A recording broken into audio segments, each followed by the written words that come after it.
chosen more than once during the week. Okay, this is learning checkpoint 6. So you can go off to the Blackboard again and get the solution to this. But what I've tried to do here and is break it down, kind of divide and conquer and say, okay, we fundamentally got to go back and say we're counting things, right, to get our probability. And then we're going to use some rules to figure out, well, if I have this probability, can I derive this probability? So first, number of possible outcomes during a 5-day week. You're picking 10 assembly lines, and you're going to pick, you're going to select one of the lines to work on for the day. So how many possible outcomes during a 5-day week? Number of ways to not repeat a line in the week. How many ways is that?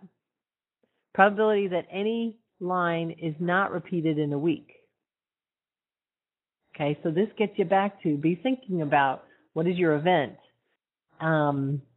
You're thinking about total number of possible outcomes. That's the first question that you're answering, number 1. Total number of possible outcomes. An event, you're thinking of an event. Number of ways to not repeat a line in a week. That's your event, A, so to speak. That's what you're answering in the second question, bullet point, or second number item. And then the third is putting N of A divided by total number of outcomes. So it's the answer to the second question divided by the answer to the first question. That's the probability of any line is not repeated in a week. So the possibility that any line is chosen more than once during the week is just going to be the complement of number 3. So it's going to be the 1 minus number 3. So that's kind of an example of, it'd be pretty tough to figure out, it's easier to figure out what's the probability of not repeating a line in the week and then subtracting that from 1 to get the answer to number 4.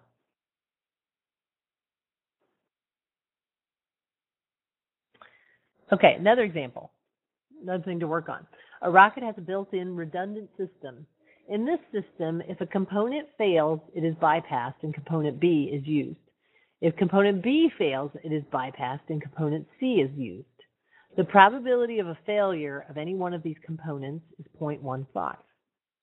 Assume that the failures of these components are mutually independent events. Mutually independent events. Okay? Remember what that meant. And go back a couple of slides. That A, B, and C denote the events that components A, B, and C fail, respectively. Failure of the system would be if all 3 components fail. What's the probability that the system does not fail?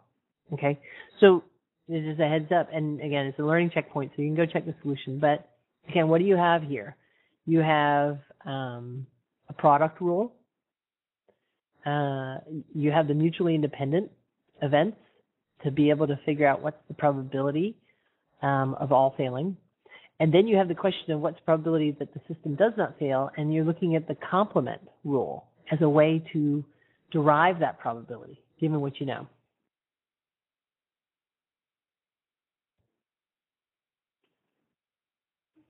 Okay, so those were using mutually exclusive events and complementary events. Let's move on to some addition rules.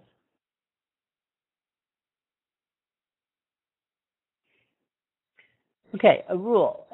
If A and B are 2 events in sample space S, then probability of A union B is equal to the probability of A plus probability of B minus the probability of the intersection of those 2 sets.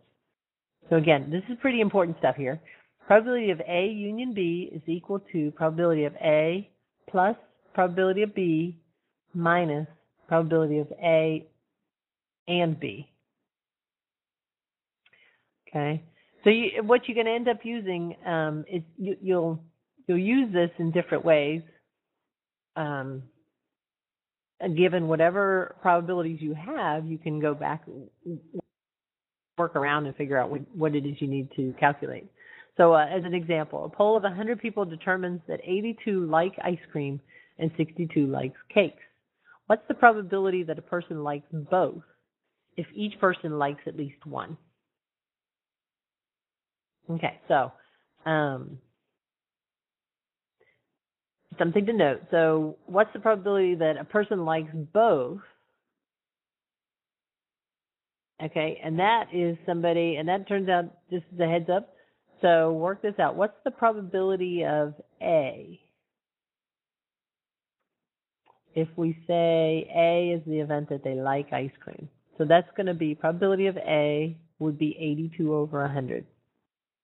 Okay, there's 82 out of the 100 people who like ice cream. So we'll say that's the event A is that they like ice cream. The event B is that they like cakes. So probability of B is therefore 62 out of the 100 like the cakes. So probability of A, 82 over 100, plus probability of B, 62 over 100. Now here's the tricky part. We know that you can't have something add up to more than one, right? So in reading into this, what's the probability that a person likes both if each person likes at least one? So what we have here is actually something inside of here that tells us about one of these other two pieces, A or B, and as opposed to A intersection B. Okay, remember what A or B is. Probability of A or B is probability that they like A, they like ice cream, or they like cakes, or both. And what this is saying is that if each person likes both, if each person likes at least one. So each person likes at least one says that probability of A or B is actually equal to 1. So given that, your task is to figure out what's the probability of A and B. They like both. That's just going to be 1 minus, and just rearranging these terms, you would have probability of A and B is equal to probability of A, which is 82 over 100, plus probability of B, which is 62 over 100, minus 1. And that'll give you your answer. And just work that out, the numbers. The answer is 0.44. Okay, so this is a foundational rule. How can you use, this is something that you'll use to figure out probabilities given what the information you have. Another rule, if A and B are mutually exclusive events, then of course probability of A and B is going to be 0 because they have nothing in common. And therefore what we have is that drops off and says probability of A or B is equal to the probability of A plus B.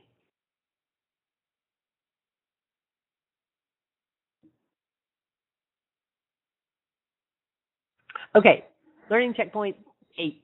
Hydraulic assemblies for landing gear produced by an aircraft rework facility are inspected for defects. History shows that 8% have defects in the shafts alone, 6% have defects in the bushings alone, and 2% have defects in both shafts and bushings.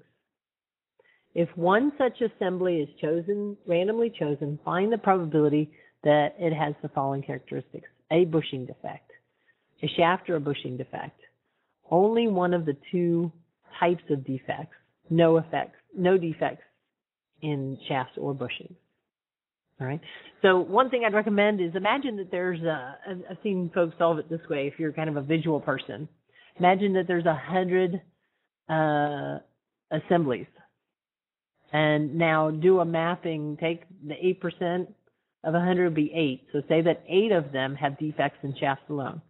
6 of them have defects in bushings alone. So you could draw a Venn diagram based on that and see if you get any clarity with that. Or you can go right to the applying the rules of the previous. This A, and let's hope I got the right one. No, I didn't.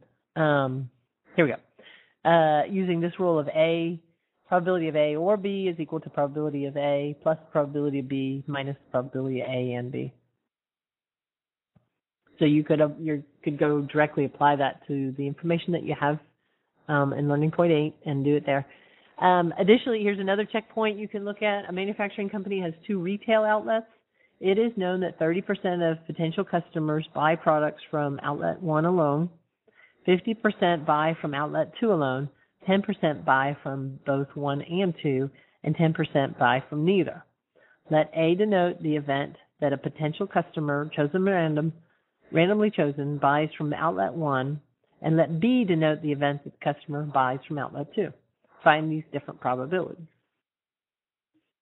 Okay, again, learning checkpoint 9, so you have the slides on the blackboard that you can go back and work this example and then see that you match that up to the solution provided.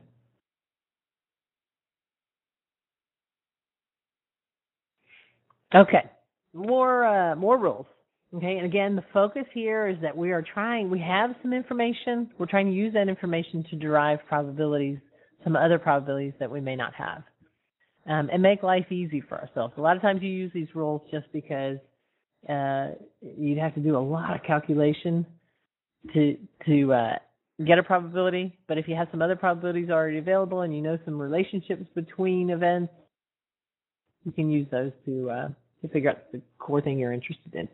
Okay, rule. If any 3 events, A, B, and C in S, for any 3 events, A, B, and C in S, probability of A or B or C is equal to, this is an extension of what we had a moment ago. That's equal to probability of A plus the probability of B plus the probability of C. And now you got to subtract off the intersections, minus the probability of A and B, minus the probability of A and C, minus the probability of B and C, plus the probability of A and B and C. Okay. I'd recommend you look at this from a Venn diagram standpoint. Put a Venn diagram together with 3 overlapping events, A, B, and C, and you'll see that what you have is you're this adding and subtracting is to make sure that you ultimately, when you say the probability of A or B or C, that you've got the right pairings and triplets, that you're not overcounting when you look at that.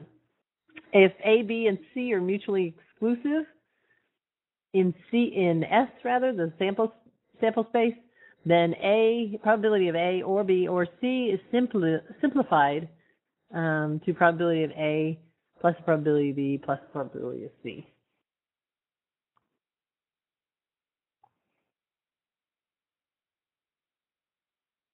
Okay, and here's extending that same principle even more. And I tell you what, I'm not even going to cover this right now. We'll do this in class, and I'll pull up a Venn diagram. We can talk through it. Okay. Learning checkpoint 10. A town has 2 fire engines operating independently. So you want to use that in some way. The probability that a specific fire engine is available when needed is 0.99. What is the probability that neither is available when needed? What is the probability that a fire engine is available when needed? Okay. So what is the probability that neither is available? And the first thing you got to think to yourself is the probability that a specific fire engine is available when needed is 0.99.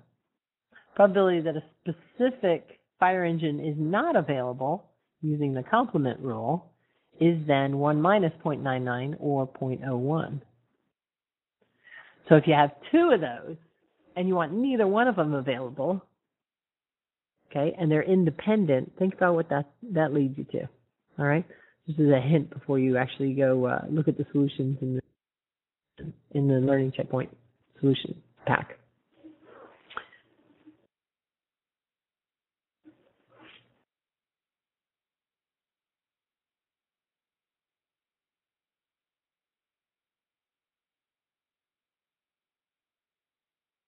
Okay, here we go. Wow, I had a blackout for a minute. Okay, Learning Checkpoint number 11. We have an electrical circuit consists of 4 switches in series. Assume that operations of the 4 switches are statistically independent. If for each switch the probability of failure remaining open is 0.02, what is the probability of circuit failure? Rework this case for 4 switches operating in parallel.